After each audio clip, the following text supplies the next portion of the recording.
मार्गशीर्ष पूर्णिमा व्रत कथा। जय श्री कृष्णा। राधे राधे दोस्तों, आप सभी श्रोताओं का दिन शुभ और मंगलमय हो। इसी मंगल कामना के साथ आज की वीडियो का शुभारंभ करती हूँ। मार्गशीर्ष मास की पूर्णिमा जीवन में शुभ शुभ फल प्रदान करती है और माता लक्ष्मी जी की कृपा से धन का लाभ मिलता है।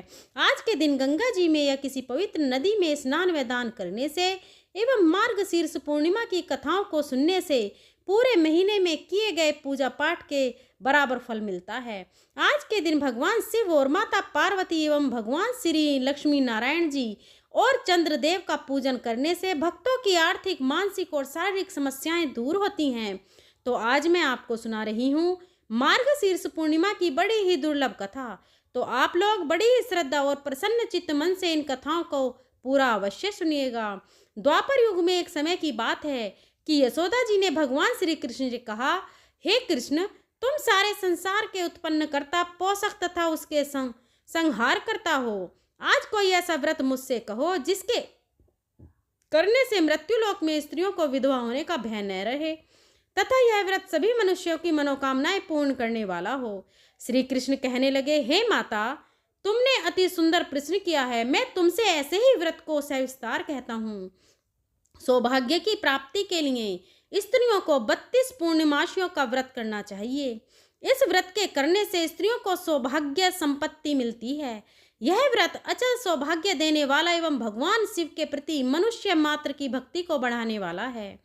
यशोदा जी कहने लगी, हे कृष्ण, सर्वप्रथम इस व्रत को मृत्युलोक में किसने किया था, इसके विषय में विस्तार पूर्वक मुझसे कहो। श्री कृष्ण जी कहने लगे कि हम इस भूमंडल पर एक अत्यंत प्रसिद्ध राजा चंद्रहास से पालित अनेक प्रकार के रत्नों से परिपूर्ण कार्तिका नाम की एक नगरी थी। वहां पर धनेश्वर नाम का एक ब्राह्मण था और उसकी स्त्री अति सुशील रूपवती थी। दोनों ही उस नगरी में बड़े प्रेम के साथ रहते थे। घर में धन धान्य आदि की कमी नहीं थी। उनको एक बड़ा दुख था कि उनके कोई संतान नहीं थी। इस दुख से वह अत्यंत दुखी रहते थे। एक समय एक बड़ा तपस्वी योगी उस नगरी में आया। वह योगी उस ब्राह्मण के घर को छोड़कर अन्य सब घरों से भिक्षा लाकर भोजन किया करता था। रूपवती से वह भिक्षा नहीं लिया करता था। उस योगी ने एक दिन रूपवती से भिक्षा न लेकर किसी अन्य घर से भिक्षा लेकर गंगा किनारे जाकर भिक्षान्न को प्रेम पूर्वक खा रहा था कि धनेश्वर ने योगी का यह सब कार्य किसी प्रकार से देख लिया। अपनी भिक्षा के अनादर से दुखी होकर धनेश्वर योगी से बोला, महात्मन, आप सब घरों से भिक्षा लेते हैं परंतु मेरे घर की भिक्षा कभी नहीं लेते, इसका कारण क्या है? योगी ने कहा कि निसंतान के घर की भीख पतितों के अन्न के तुल्य होती है और जो पतितों का अन्न खाता है वह भी पतित हो जाता है। चूंकि तुम निसंतान हो, अतः पतित हो जाने के भय से मैं तुम्हारे घर की भिक्षा नहीं लेता हूँ। धनेश्वर यह बात सुनकर अपने मन में बहुत दुखी हुआ और हाथ जोड़कर योगी के पैरों पर गिर पड़ा तथा आर्त भाव से कहने लगा, हे महाराज, यदि ऐसा है तो आप मुझको पुत्र प्राप्ति का उपाय बताइए। आप सर्वज्ञ हैं, मुझ पर अवश्य ही यह कृपा कीजिए। धन की मेरे घर में कोई कमी नहीं, परंतु मैं पुत्र न होने के कारण अत्यंत दुखी हूँ। आप मेरे इस दुख का हरण करें, आप सामर्थ्यवान हैं। यह सुनकर योगी कहने लगे, हे ब्राह्मण, तुम चंडी की आराधना करो। और घर आकर उसने अपनी स्त्री से सब वृतांत कहा और स्वयं तप के निमित्त वन में चला गया। वन में जाकर उसने चंडी की उपासना की और उपवास किया। चंडी ने 16वें दिन उसको स्वप्न में दर्शन दिया और कहा, हे धनेश्वर, जा, तेरे पुत्र होगा, परंतु वह 16 वर्ष की आयु में ही मृत्यु को प्राप्त हो जाएगा। यदि तुम दोनों स्त्री पुरुष 32 पूर्णमासियों का व्रत विधि पूर्वक करोगे तो वह दीर्घायु होगा। जितनी तुम्हारी सामर्थ्य हो आटे के दिए बनाकर शिव जी का पूजन करना, परंतु पूर्णमासी को 32 हो जाने चाहिए। प्रातःकाल होने पर इस स्थान के समीप ही तुम्हें एक आम का वृक्ष दिखाई देगा। उस पर तुम चढ़कर एक फल तोड़कर शीघ्र अपने घर ले जाना। अपनी स्त्री से सब वृतांत कहना। ऋतु स्नान के पश्चात वह स्वच्छ होकर भगवान शंकर जी का ध्यान करके उस फल को खा लेगी, तब शंकर भगवान की कृपा से उसको गर्भ हो जाएगा। जब वह ब्राह्मण प्रातःकाल उठा तो उसने उस स्थान के पास ही एक आम का वृक्ष देखा, जिस पर एक अत्यंत सुंदर आम का फल लगा हुआ था। उस ब्राह्मण ने उस आम के वृक्ष पर चढ़कर उस फल को तोड़ने का प्रयत्न किया, परंतु वृक्ष पर कई बार प्रयत्न करने पर भी वह न चढ़ पाया। तब तो उस ब्राह्मण को बहुत चिंता हुई और विघ्न विनाशक श्री गणेश जी की वंदना करने लगा। हे दयानिधे, अपने भक्तों के विघ्नों का नाश करके उनके मंगल कार्य को करने वाले, दुष्टों का नाश करने वाले, रिद्धि सिद्धि के देने वाले, आप मुझ पर कृपा करके इतना बल दें कि मैं अपने मनोरथ को पूर्ण कर सकूं। इस प्रकार गणेश जी की प्रार्थना करने पर उनकी कृपा से धनेश्वर वृक्ष पर चढ़ गया और उसने एक अति सुंदर आम का फल देखा। उसने विचार किया, जो वरदान से फल मिला था वह यह है और कोई फल दिखाई नहीं दे रहा। उस धनेश्वर ब्राह्मण ने जल्दी से उस फल को तोड़कर अपनी स्त्री को ला कर दिया और उसकी स्त्री ने अपने पति के कथानुसार उस फल को खा लिया और वह गर्भवती हो गई। देवी जी की असीम कृपा से उसे एक अत्यंत सुंदर पुत्र उत्पन्न हुआ, जिसका नाम उन्होंने देवीदास रखा। माता पिता के हर्ष और शोक के साथ वह बालक शुक्ल पक्ष के चंद्रमा की भांति अपने पिता के घर में बढ़ने लगा। भवानी की कृपा से वह बालक बहुत ही सुंदर, सुशील और विद्या पढ़ने में बहुत ही निपुण हो गया। दुर्गा जी की आज्ञा अनुसार उसकी माता ने 32 पूर्णिमासी का व्रत रखना आरंभ कर दिया था, जिससे उसका पुत्र बड़ी आयु वाला हो जाए। 16वां वर्ष लगते ही देवीदास के माता पिता को बड़ी चिंता हो गई कि कहीं उनके पुत्र की इस वर्ष मृत्यु न हो जाए। इसलिए उन्होंने अपने मन में विचार किया कि यदि यह दुर्घटना उनके सामने हो गई तो वे कैसे सहन कर पाएंगे।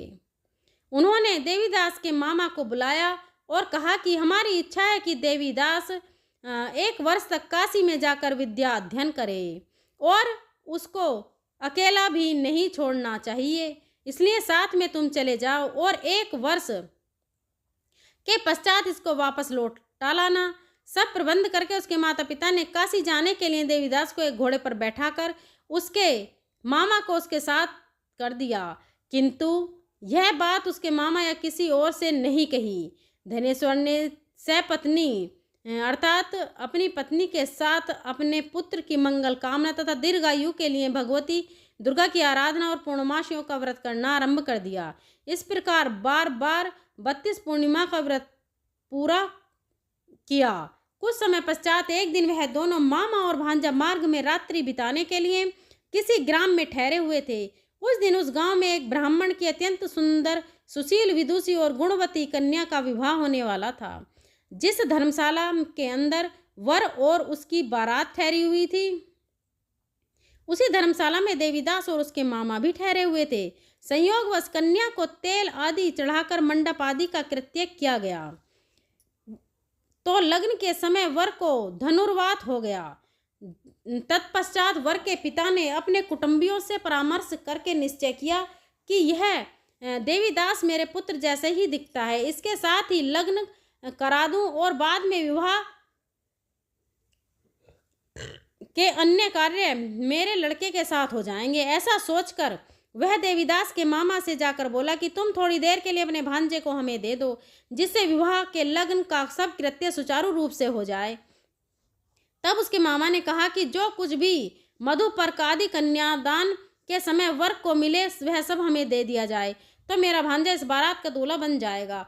यह बात वर के पिता के द्वारा स्वीकार कर लेने पर उसने अपना भांजा वर रखने को भेज दिया और वर बनने को भेज दिया और उसके साथ सब विवाह कार्य रात्रि में विधि पूर्वक संपन्न हो गया। पत्नी के साथ वह भोजन न कर सका और अपने मन में सोचने लगा कि न जाने यह कैसी स्त्री होगी। वह एकांत में इसी सोच में गर्म निश्वास छोड़ने लगा तथा उसकी आंखों में आंसू भी आ गए। तब वधू ने पूछा कि क्या बात है, आप इतने उदासीन व दुखी क्यों हो रहे हैं। तब उसने सब बातें जो वर के पिता व उसके मामा में हुई थी उसको बतला दी। तब कन्या कहने लगी, यह ब्रह्मा विवाह के विपरीत हो कैसे सकता है। देव, ब्राह्मण और अग्नि के सामने मैंने आपको ही अपना पति बनाया है, इसलिए आप ही मेरे पति हैं। मैं आपकी ही पत्नी हूँ, किसी अन्य की कदापि नहीं। तब देवीदास ने कहा, ऐसा मत करिए, क्योंकि मेरी आयु बहुत थोड़ी है। मेरे पश्चात अपनी आपकी क्या गति होगी?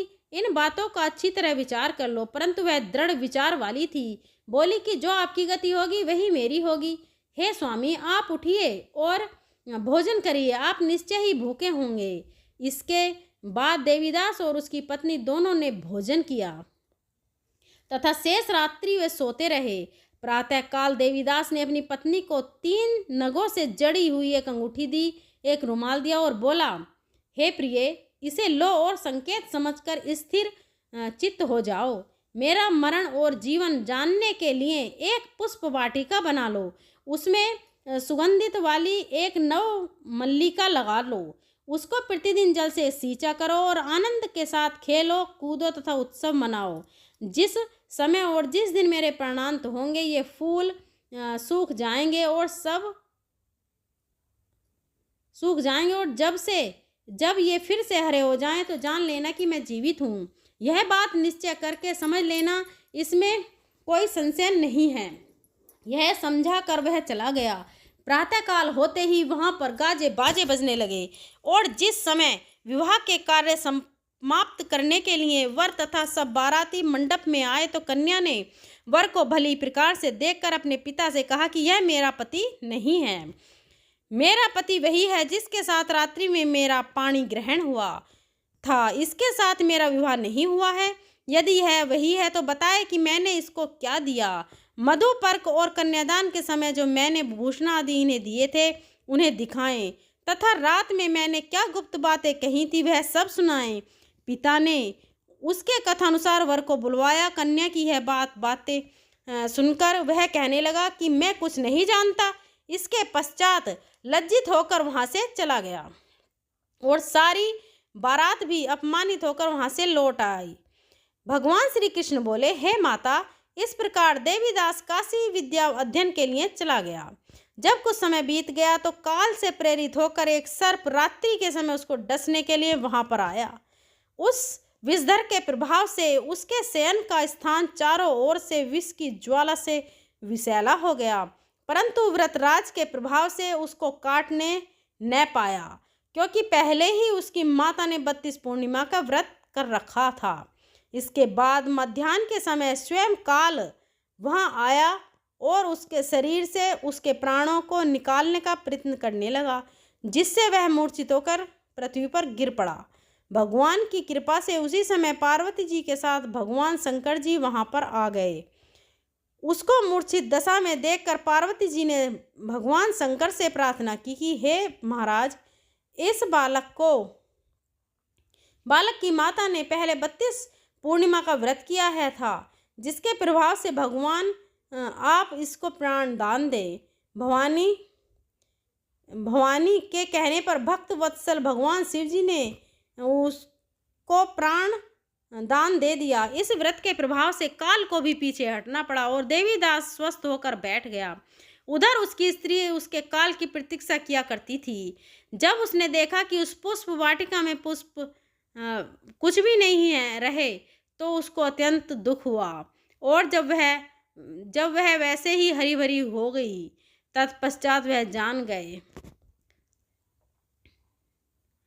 यह देखकर वह बहुत प्रसन्न मन से अपने पिता से कहने लगी कि पिताजी, मेरे पति जीवित हैं, आप उनको ढूंढिए। जब 16वां वर्ष व्यतीत हो गया तो देवीदास भी अपने मामा के साथ काशी से चल दिया।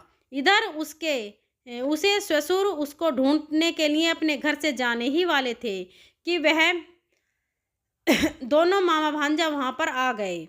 उसको आया देखकर उसका ससुर बड़ी प्रसन्नता के साथ अपने घर में ले आया।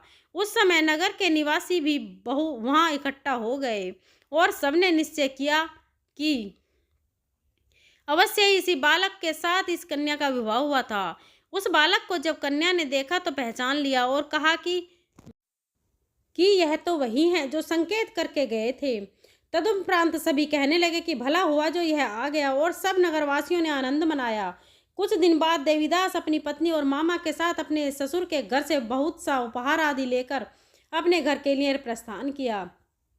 जब वह अपने गांव में निकट आ गया तो कई लोगों ने उसको देखकर उसके माता पिता को पहले ही जाकर खबर दे दी कि तुम्हारा पुत्र देवीदास अपनी पत्नी और मामा घर वापस आ रहा है। ऐसा समाचार सुनकर पहले तो उन्हें विश्वास ही नहीं हुआ, किंतु जब और लोगों ने भी आकर उनकी बात का समर्थन किया तो उनको बड़ा आश्चर्य हुआ। लेकिन थोड़ी देर में देवीदास ने आकर अपने माता पिता के चरणों में अपना सिर रखकर प्रणाम किया और उसकी पत्नी ने अपने सास ससुर के चरणों में को स्पर्श किया तो माता पिता ने अपने पुत्र और पुत्रवधू को अपने हृदय से लगा लिया और दोनों की आंखों से प्रेम अश्रु बह रहे थे। अपने पुत्र और पुत्रवधू के आने की खुशी में धनेश्वर ने बड़ा भारी उत्सव किया और ब्राह्मणों को भी बहुत सा दान दक्षिणा देकर प्रसन्न किया। श्री कृष्ण जी कहने लगे कि इस प्रकार धनेश्वर 32 पूर्णिमाओं के व्रत के प्रभाव से पुत्रवान हो गया। जो भी स्त्रियां इस व्रत को करती हैं वे जन्म जन्मांतर में वेधव्य का दुख नहीं भोगती और सदैव सौभाग्यवती रहती हैं। यह मेरा वचन है, उसमें कोई संदेह नहीं।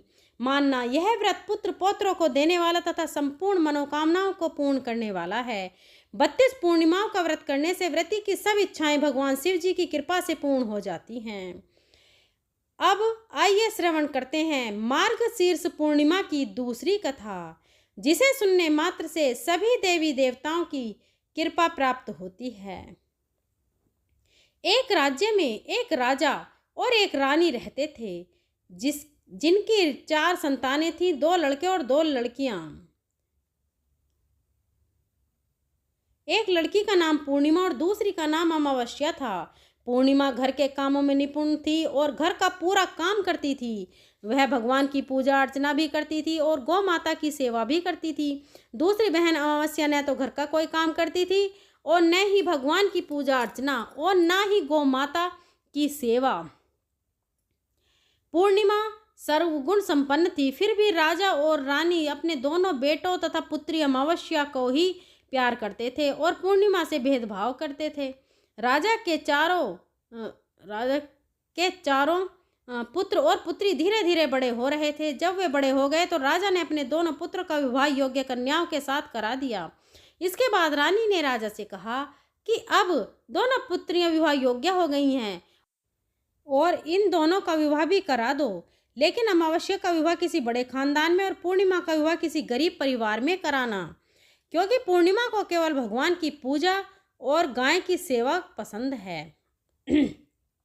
रानी ने राजा को दोनों पुत्रियों का रिश्ता तय करने के लिए भेज दिया। राजा ने अपने पड़ोसी राज्य में जाकर वहां के राजा के पुत्र से अमावस्या का रिश्ता तय कर दिया और पास के गांव में जाकर एक गरीब परिवार के लड़के से पूर्णिमा का रिश्ता तय कर दिया। यह सारी बात राजा ने अपनी रानी को बताई। रानी सोचने लगी कि अब देखती हूँ भगवान इसकी मदद कैसे करते हैं। पूर्णिमा पूजा पाठ में मग्न रहती है। पूर्णिमा के भाई और भाभी उसे बहुत प्यार करते हैं क्योंकि वह उनके घर के कामों में मदद करती है। दूसरी ओर अमावस्या उन पर रौब जमाती है और कोई कार्य नहीं करती। कुछ समय बाद दोनों पुत्रियों का विवाह हो जाता है। राजा और रानी विवाह के बाद अपनी दोनों पुत्रियों को विदा करते हैं। विदाई के समय राजा और रानी अमावस्या को बहुत सारा धन और दौलत देकर विदा करते हैं, जबकि पूर्णिमा को खाली हाथ भेज देते हैं। इसके बाद दोनों बहनें अपने अपने ससुराल चली जाती हैं। कुछ दिन बीत जाते हैं। एक दिन अमावस्या अपने घर पर शिव जी की कथा करती है, जिसमें वह सभी गांव वालों को निमंत्रण देती है, लेकिन अपनी बहन पूर्णिमा को नहीं बुलाती। गांव की सभी औरतें अमावस्या के घर जाती हैं और पूर्णिमा अपने घर के दरवाजे पर बैठी है, सब दृश्य देख रही है। गुजरती औरतें पूर्णिमा से कहती हैं कि तुम्हारी बहन के यहाँ शिव जी की कथा है, क्या तुम नहीं चलोगी? पूर्णिमा कहती है मुझे निमंत्रण नहीं मिला है, मैं नहीं जा सकती। औरतें कहती हैं कि भगवान शिव की कथा है, तुम हमारे साथ चलो।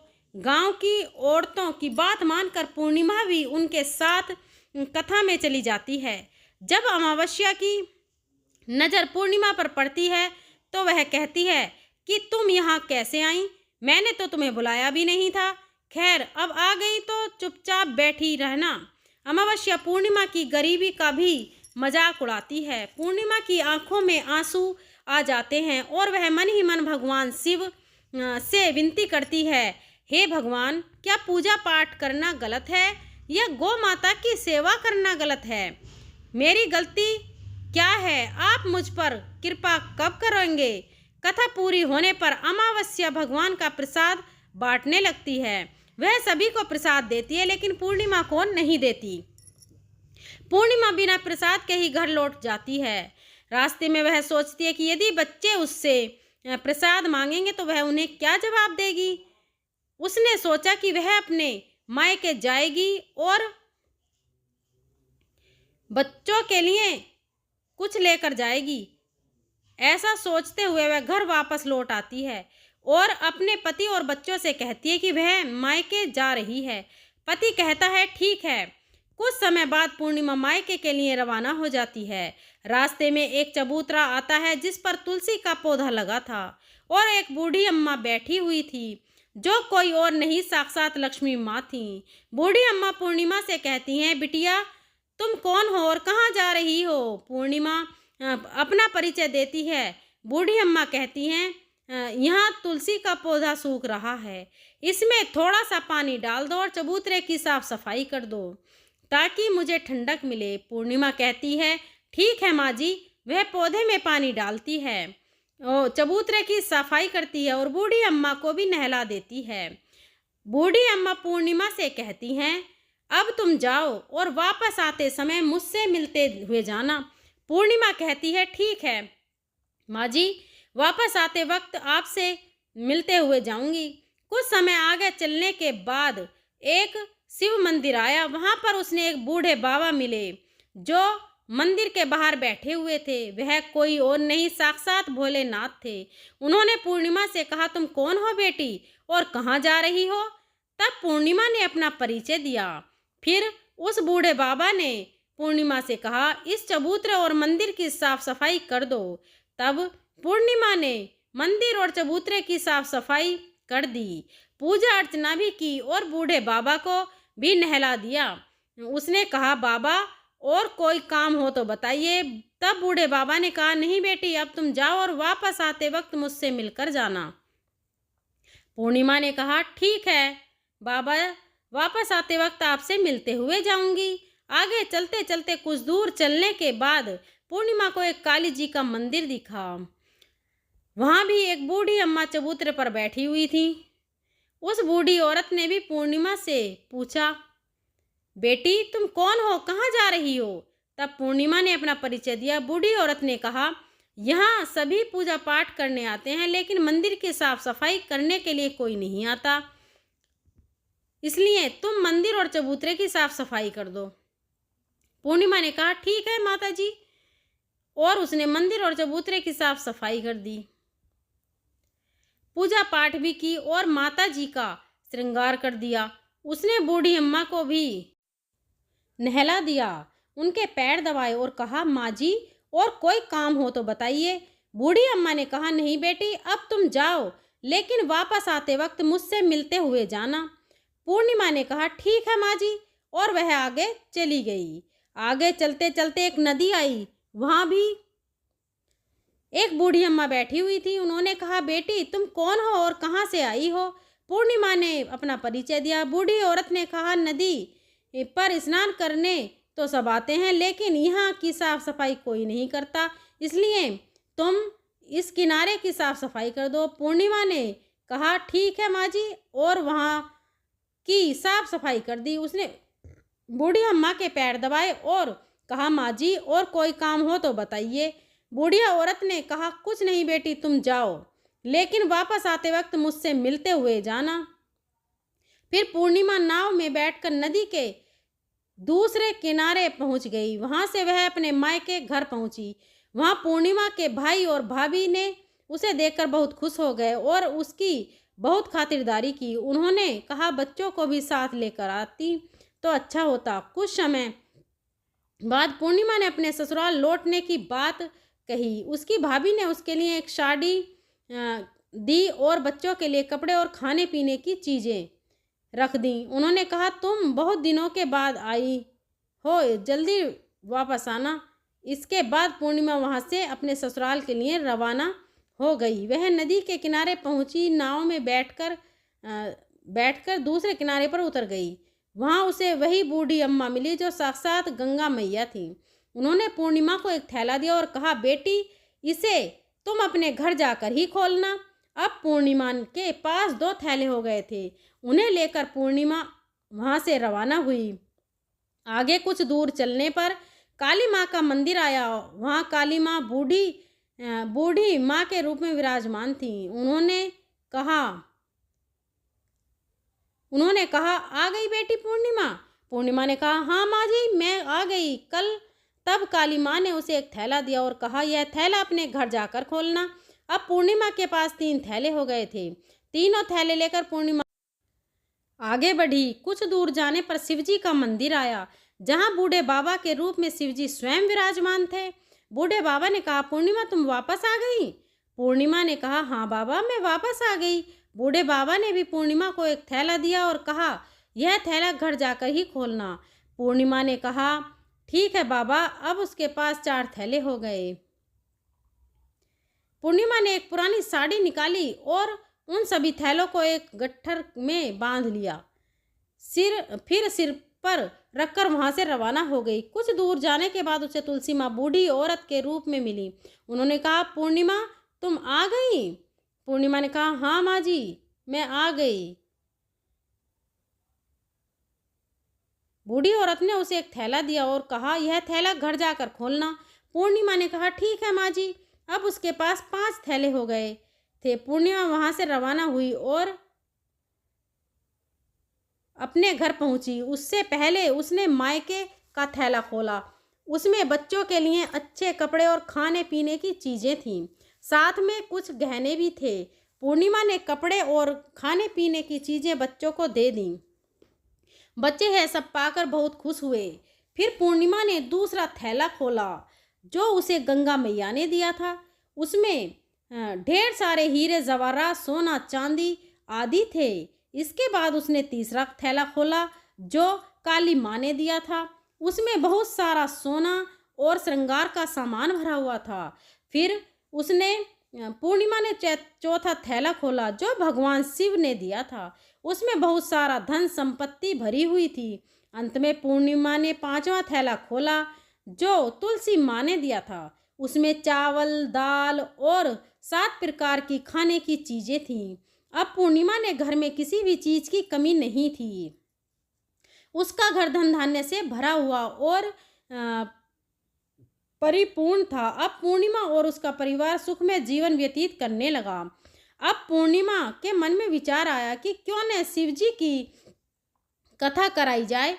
उसने शिवजी की कथा का कार्यक्रम रखा और गांव के सभी लोगों को निमंत्रण दिया। पूर्णिमा ने अपनी बहन अमावस्या को भी शिवजी की कथा के लिए अपने घर बुलाया। जब अमावस्या पूर्णिमा के घर शिवजी की कथा में आई तो उसने देखा कि पूर्णिमा के घर में किसी भी चीज़ की कोई कमी नहीं है। इतना सारा धन दौलत देखकर अमावस्या आश्चर्यचकित हो गई। उसने पूर्णिमा से पूछा, तुम्हारे घर में इतनी धन और दौलत कहाँ से आई? पूर्णिमा ने कहा, बहन, तुमने शिवजी की कथा में मुझे नहीं बुलाया था, फिर भी मैं चली आई थी। तुमने मुझे प्रसाद तक नहीं दिया और मेरी गरीबी का मजाक भी उड़ाया। उसके बाद मैं अपने घर आ गई और रास्ते में सोच रही थी कि अपने मायके जाऊंगी। मैं मायके गई और जो कुछ घटना इस बीच हुई वह सब तुम्हें बताती हूँ। अमावस्या ने कहा, तुम भी मुझे प्रसाद मत दो और मुझे डांट लो। लेकिन पूर्णिमा ने कहा, यह तो भगवान का प्रसाद है, मैं तो सबको दूंगी और तुम्हें भी दूंगी। फिर भी अमावस्या ने प्रसाद नहीं लिया और सीधे अपने घर चली गई। घर जाकर उसने अपने बच्चों से कहा कि वह मायके जाने के लिए तैयार हो जाएं। अमावस्या मायके के लिए निकल गई। रास्ते में चलते चलते उसे तुलसी माँ मिली जो चबूतरे पर बूढ़ी माँ के रूप में बैठी हुई थी। बूढ़ी माँ ने अमावस्या से पूछा, बेटी तुम कौन हो और कहाँ जा रही हो?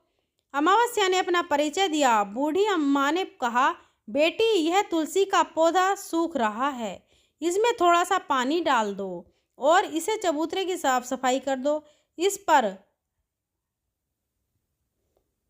पर अमावस्या ने कहा, बुढ़िया, तुझे दिखाई नहीं दे रहा है कि मैंने इतनी महंगी साड़ी पहन रखी है, यह गंदी हो जाएगी। ऐसा कहकर वह वहाँ से आगे चली गई।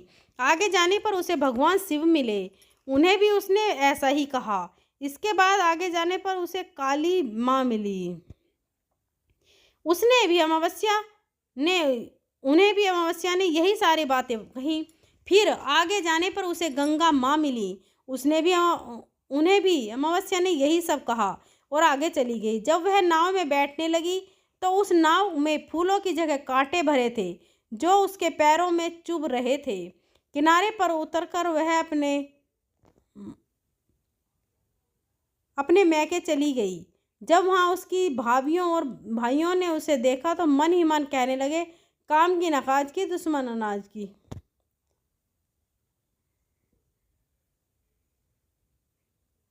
अब आ ही गई हो तो ठीक है।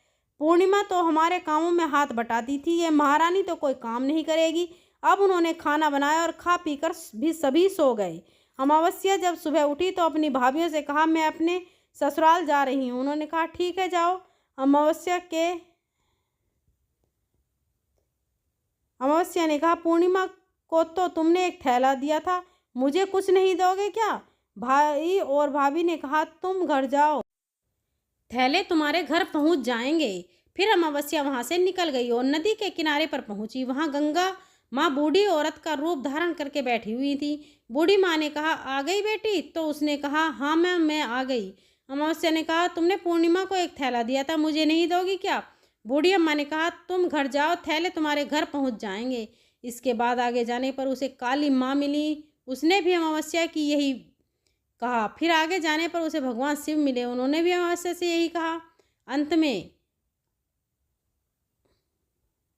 अंत में आगे जाने पर उसे तुलसी माँ मिली, तुलसी माँ भी अमावस्या से यही कहा, तुम घर जाओ, थैले तुम्हारे घर पहुंच जाएंगे। अमावस्या अपने घर पहुंची और आंगन में देखा कि वहां पर 5 थैले पड़े हुए थे। अमावस्या ने मन ही मन सोचा, अब तो मेरे पास बहुत सारी धन और दौलत आ जाएगी। उसने जल्दी जल्दी सभी थैलों को खोला। किसी में मिट्टी थी तो किसी में पत्थर, किसी में कंकर और किसी में कोयला। उसे मायके से भी कुछ नहीं मिला था, इन थैलों में भी कुछ नहीं था। अमावस्या दौड़ती हुई पूर्णिमा के घर गई और कहने लगी, तुम्हें तो इतना सब कुछ मिला, मुझे तो कुछ नहीं मिला, आखिर क्यों? पूर्णिमा ने कहा, जब मैं अपने मायके जाती हूँ तो अपनी भाभियों के साथ उनके कामों में हाथ बटाती हूँ, उनके साथ मिलकर काम करती हूँ, लेकिन तुम ऐसा कुछ नहीं करती और उनकी इज्जत भी नहीं करती, इसलिए वह तुम्हें भला क्या देंगे? इसके बाद तुमने गंगा माँ, काली माँ और भगवान शिव को ठुकरा दिया, तुमने उनका अपमान किया है, इसलिए उन्होंने भी तुम्हें कुछ नहीं दिया। अमावस्या ने कहा, बहन, तुम मुझे माफ़ कर दो, मैंने तुम पर हमेशा अत्याचार किया है, मुझे कुछ नहीं चाहिए तो कोई बात नहीं, मैं भी भगवान की भक्ति करूंगी और सब कुछ प्राप्त कर लूंगी, मुझे इन सब चीज़ों का रहस्य बताओ। पूर्णिमा ने कहा, तुम 3 सूत्र का ज्ञान ले लो और उसकी कथा करना। पहले सत्र में दया मांगना, दूसरे सूत्र में कथा मांगना और तीसरे सूत्र में 108 बार ओम नमः शिवाय का जाप करना। बहन, भगवान ने यह सूत्र दिए हैं, इन्हें अपने हृदय में बसा लेना। मैंने भी यह 3 सूत्र अपने जीवन में अपनाए थे और सच्चे मन से भगवान की भक्ति पूजा पाठ की थी, फिर भगवान ने मुझे यह सब कुछ दिया। तुम्हारे पास जो कुछ था वह भी सब खत्म हो गया। इसके बाद अमावस्या अपने घर गई और भगवान की पूजा पाठ करने लगी। उसने भगवान शिव से माफ़ी मांगी, गौ माता की सेवा की और दूसरों की मदद करने लगी। अगर मेरे बोलने में कोई त्रुटि हुई हो तो मैं क्षमा चाहती हूँ। वीडियो को लाइक करें, चैनल को सब्सक्राइब करें और बेल आइकन को प्रेस करें ताकि आने वाली वीडियो की नोटिफिकेशन आपको मिल सके। धन्यवाद।